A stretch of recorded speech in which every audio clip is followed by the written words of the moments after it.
Subscribe कीजिए tribal India TV को और लेटेस्ट अपडेट के लिए बेल आइकन कीजिए। धन्यवाद। चड्डी सरना समिति सह केंद्रीय सरना समिति रांची के अध्यक्ष बबलू मुंडा आदिवासी समाज को लेकर कितना गंभीर है, किस तरह युवावस्था से ही सामाजिक व धार्मिक कार्यों में बढ़ चढ़कर अपनी भूमिका निभा रहे हैं। आदिवासी समाज के हित व अधिकारों को लेकर हमेशा आवाज बुलंद की। कोरोना काल में बबलू मुंडा समिति के सदस्यों के सहयोग से 24 घंटे गरीबों की सेवा में तत्पर रहे। बबलू मुंडा विश्व आदिवासी दिवस को लेकर क्या कुछ संदेश दिए, युवाओं को लेकर क्या सोच है बबलू मुंडा की। चड्डी सरना समिति सह केंद्रीय सरना समिति रांची के अध्यक्ष बबलू मुंडा से ट्राइबल इंडिया टीवी के संवाददाता मनोज सरन ने विभिन्न मुद्दों पर बातचीत की। विश्व आदिवासी दिवस के अवसर पर ट्राइबल इंडिया टीवी की यह कोशिश है कि वैसे शख्सियतों से आपको रूबरू कराएं जो समाज के लिए वर्षों से कार्य करते रहे हैं, अपने घर परिवार की जिम्मेवारियों के साथ साथ सामाजिक जिम्मेवारियों का भी बखूबी निर्वहन कर रहे हैं। बात कर रहे हैं बबलू मुंडा की, जो युवावस्था से ही आदिवासी समाज के हित और अधिकारों को लेकर कार्य करते आ रहे हैं, अपनी आवाज बुलंद करते रहे हैं और समय समय पर समाज के अन्य लोगों की भी मदद करते हैं। सामाजिक और धार्मिक कार्यक्रमों में भी अपनी महत्वपूर्ण भूमिका निभाते हैं। बबलू मुंडा की कोशिश होती है कि उनके सामने जो भी समाज हित के मुद्दे आए उसे आपसी तालमेल के साथ हल किया जा सके। केंद्रीय सरना समिति के अध्यक्ष सह सामाजिक कार्यकर्ता बबलू मुंडा रांची शहर के लिए जाना पहचाना नाम है। इनका व्यक्तित्व, इनका काम, इनकी सोच ही दूसरों से अलग पहचान दिलाता है। बबलू मुंडा बातचीत के दौरान कहते हैं कि हमेशा से उन्हें समाज हित में कार्य करते रहने में खुशी मिलती है। यह अलग बात है कि आप सबको खुश नहीं कर सकते हैं, कुछ काम में बाधाएं भी आती हैं, कुछ बातें भी सुननी पड़ती हैं, लेकिन सच्चे मन से काम किया जाए तो सफलता अवश्य मिलती है। उन्होंने कहा कि लोगों की सोच बदलेगी तभी समाज बदलेगा। उन्होंने करमटोली स्थित धूमकुड़िया के बारे भी जानकारी दी, जिसका शिलान्यास हाल ही में मुख्यमंत्री ने किया। बबलू मुंडा बताते हैं कि धूमकुड़िया से कई सामाजिक कार्य होंगे जिससे आदिवासी व अन्य जनजातियों को लाभ मिलेगा। धूमकुड़िया आने वाले दिनों में आदिवासी समाज की प्रगति व युवाओं के लिए भी मील का पत्थर साबित होगा। उन्होंने कहा कि पूरी जीवन समाज हित के लिए कार्य करते रहना चाहते हैं। बबलू मुंडा भविष्य में कई काम करना चाहते हैं। आदिवासी एकता, उनकी संस्कृति, उनकी परंपरा, जल, जंगल, जमीन को बचाने को लेकर भी गंभीर दिखते हैं। आदिवासियों के अलग पहचान, धर्म कोड की हिमायती भी हैं।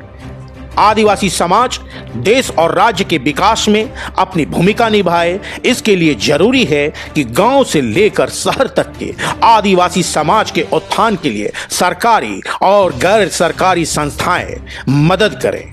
बबलू मुंडा कहते हैं कि आदिवासी मेहनती और ईमानदार होते हैं, जरूरत है सही दिशा दिखाने की।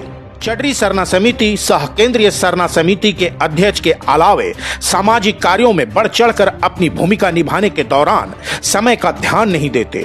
दिन हो या रात, जब भी समाज को जरूरत पड़ी बबलू मुंडा खड़े नजर आते हैं। ट्राइबल इंडिया टीवी की इस खास पेशकश में सुने बबलू मुंडा ने क्या कुछ कहा।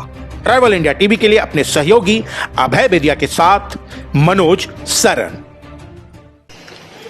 सबसे पहले आपका जो चैनल है ट्राइबल इंडिया टीवी, मैं सभी आपका दर्शकों को और आपको खास करके धन्यवाद देता हूं, जोहार करता हूं।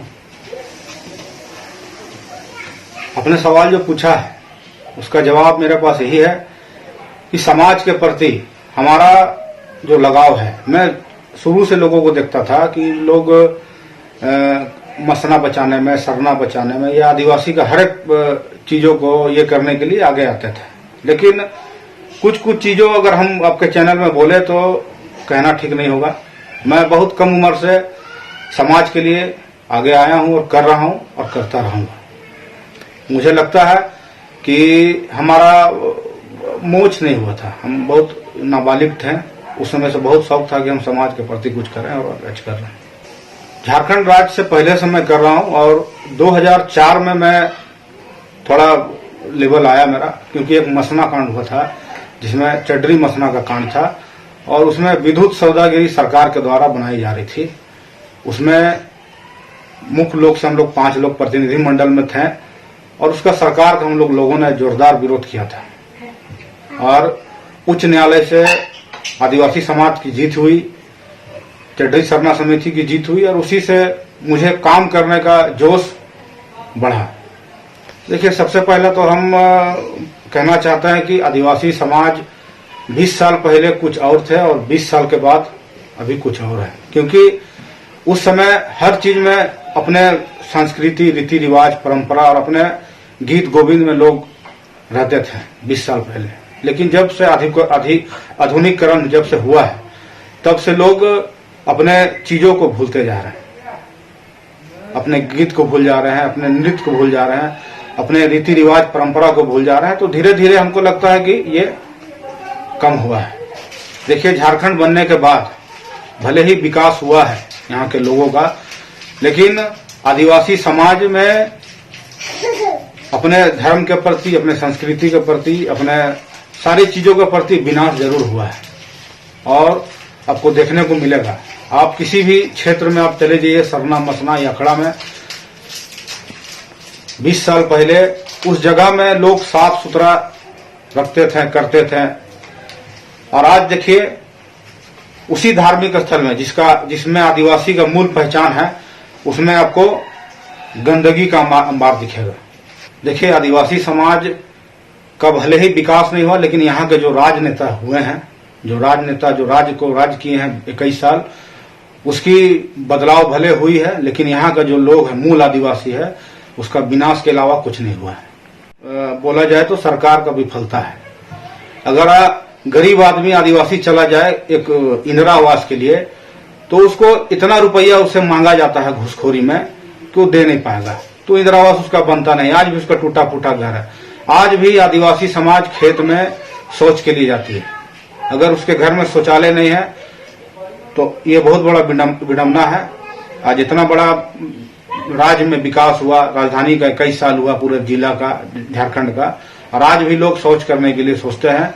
और शुद्ध पानी जो बोला जाता है कि शहर में लोग शुद्ध पानी पीते हैं, गांव के क्षेत्र में चले जाइए, लोग दाढ़ी का पानी पी रहे हैं, कुआं का पानी पी रहे हैं, नदी का पानी पी रहे हैं।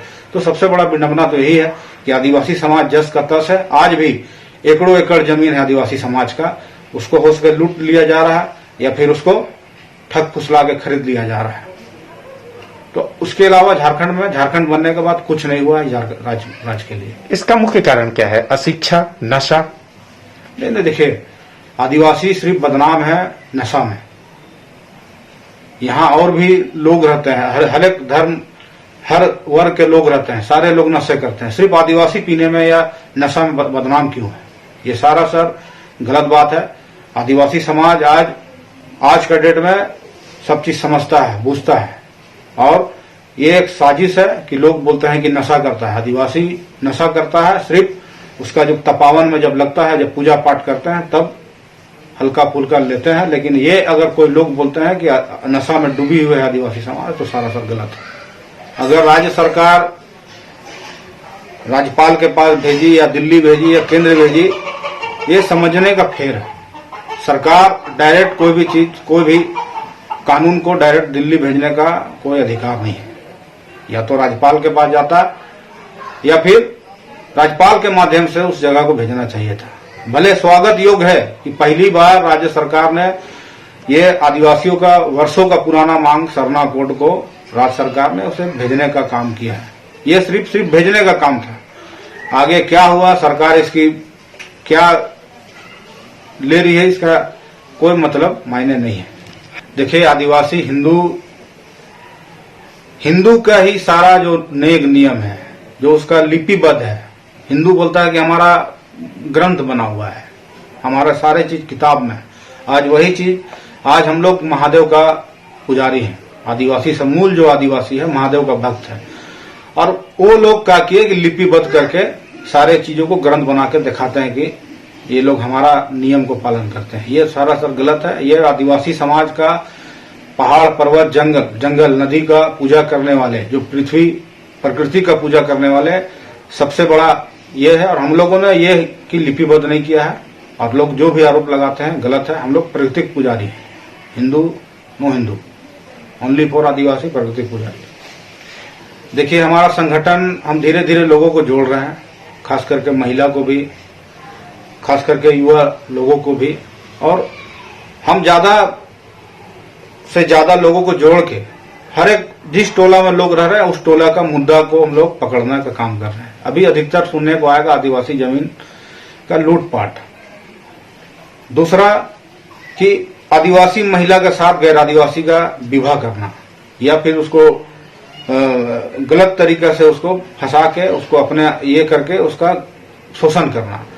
उसके बाद उसके फिर जमीन में लोग नजर भिड़ा के रखते हैं। तो इस तरह का हम टारगेट क्यों है कि जनी और जमीन हमारा मुद्दा होगा कि जनी और जमीन को टारगेट करके हम लोग काम करेंगे। और आदिवासी समाज के जितने भी संगठन है उससे भी आग्रह करेंगे कि खास करके इस मुद्दे में काम किया जाए, ताकि हमारा समाज जमीन से ही हमारा पहचान है आदिवासी समाज का। और जिस दिन हमारा जमीन खत्म हो गया तो आदिवासी का अस्तित्व खत्म हो गया। देखिए हम लोग सोचते थे कि आदिवासी समाज का बैठने का जगह नहीं है, लेकिन हाल में ही राज्य सरकार के द्वारा केंद्रीय धूमकुड़िया का निर्माण हो रहा है। लेट होगा, लेकिन हम लोग जब संगठित होंगे धूमकुड़िया के माध्यम से, धूमकुड़िया में जब हम लोग बैठना चालू करेंगे, वहां से जब सिस्टम कस्टम जब चालू होगा, उसके बाद हम लोग ताकत दिखाएंगे कि आदिवासी का ताकत क्या है। सारा पूरे झारखंड प्रदेश लेवल का केंद्रीय धूमकुड़िया से संचालित होगी। और निश्चित रूप में हमारा आदिवासी समाज 32 जनजाति के जो लोग हैं सारे लोग संगठित होकर हम लोग एक साथ चलने का काम करेंगे। आदिवासी का मूल उसमें जो है धूमकुड़िया जब बनेगा तो वो एक शैक्षणिक संस्था है जहां लोगों को शिक्षा दिया जाएगा। जन्म से लेकर मृत्यु तक हमारी जो व्यवस्था थी, जो हमारे पूर्वजों ने छोड़ के गया है, उसको हम लोग कैसे करना है, गीत गोविंद है। उसके बाद हमारे लोगों को किस तरह संगठित होकर सरकार को गिराने से लेकर उठाने तक का भी हम लोग उस धूमकुड़िया के माध्यम से हम लोग तय करेंगे। देखिए जिस दिन से हमने होश संभाला, आपको पहले ही बताया कि बहुत पुराने हमारे सोच था कि हम समाज का काम करें। और जब मैं समाज के काम करने जब निकला हूं तो मैं खास करके उस देश से नहीं निकला हूं। मैं मेरे हाथ से कितने लोगों का सेवा हो, ज्यादा से ज्यादा लोग मेरे हाथ से सेवा ले सके, हम उसका सेवा कर सके, इस भाव से मैं काम कर रहा हूं। और निश्चित रूप में मैं पलट के नहीं देखता हूं कि कौन जाति है कौन धर्म है। भैया हम मेरा काम है, हम सेवा करने निकले और हम सेवा करेंगे। देखिए 9 अगस्त जो हमारा विश्व आदिवासी दिवस है, मैं तमाम देशवासियों को, तमाम आदिवासियों को, जो झारखंड में 32 है और देश में करीब 850 लगभग आदिवासी समाज है हमारा, मैं तमाम आदिवासियों को एक आग्रह करना चाहता हूं कि हम लोग एक साथ रहें, संगठित रहें और अपने समाज के बारे में सोचें। कौन क्या कर रहा है नहीं कर रहा उससे हम लोगों को कोई मतलब नहीं होना चाहिए। हमारा समाज बिखराव की ओर में है। अगर हम लोग संगठित नहीं होंगे, हम लोग एक मंच में नहीं आएंगे, तो आने वाला दिन में आदिवासी समाज के लिए खतरा होगा। मैं आदिवासी दिवस में सिर्फ यही बोलना चाहता हूं। और अपने हम लोगों ने जो बीड़ा उठाया है, जो हम लोग जिसका पूजा करते हैं प्रकृति का, सबसे आग्रह भी करते हैं कि 9 अगस्त के दिन में, विश्व आदिवासी दिवस के दिन में कम से कम एक पेड़ जरूर लगाएं, ताकि हमारा जो पर्यावरण है, आज विश्व पूरा महामारी में झेला है, तो ऐसा ना हो। हम लोग पर्यावरण को भी बचाएं। आदिवासी समाज शुरू से प्रकृति का पुजारी रहा है और निश्चित रूप में हम लोग प्रयास करेंगे कि विश्व आदिवासी दिवस के दिन वृक्षारोपण हो, बढ़ चढ़ के हिस्सा हमारे आदिवासी समाज ले। देखिए सबसे पहला चीज है कि ये झारखंड की जो धरती है, ये वीरों की धरती है। मैं उनको नमन करता हूं इस चैनल के माध्यम से। और 75वां जो स्वतंत्रता दिवस है उसमें सभी देशवासियों को शुभकामना देता हूं। और हम लोग भारत देश में रहते हैं और भारत वो जितना हम लोग को नाम आगे करने की बात हो, या फिर खेल के माध्यम से हो, या फिर किसी भी माध्यम से हो, उसको हम लोग को आगे बढ़ाना है और देश का नाम को आगे ले जाना है।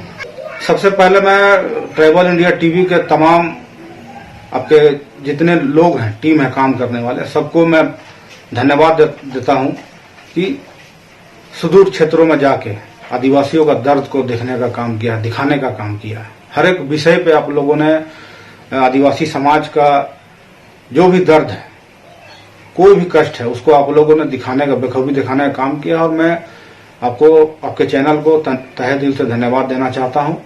और जितने आपके देश विदेश में भी सब्सक्राइबर है, उसको भी मैं आग्रह करता हूं कि ज्यादा से ज्यादा लोग इसको चैनल को देखें, पसंद करें और सब्सक्राइब करें, लाइक करें, ताकि ज्यादा से ज्यादा लोग इस चैनल के माध्यम से हमारे समाज के प्रति बढ़ चढ़ के और काम कर सके। बहुत बहुत धन्यवाद W Munda ji, travel India TV से बात करने के लिए। जोहार। सारे खबरों से अपडेट रहने के लिए आप हमारे फेसबुक पेज को लाइक और फॉलो करना ना भूलें। साथ ही साथ आप हमारे यूट्यूब चैनल को सब्सक्राइब करें और आप हमें इंस्टाग्राम पे फॉलो भी कर सकते हैं। और भी खबरों से अपडेट रहने के लिए आप विजिट करें www.travelindiatv.com।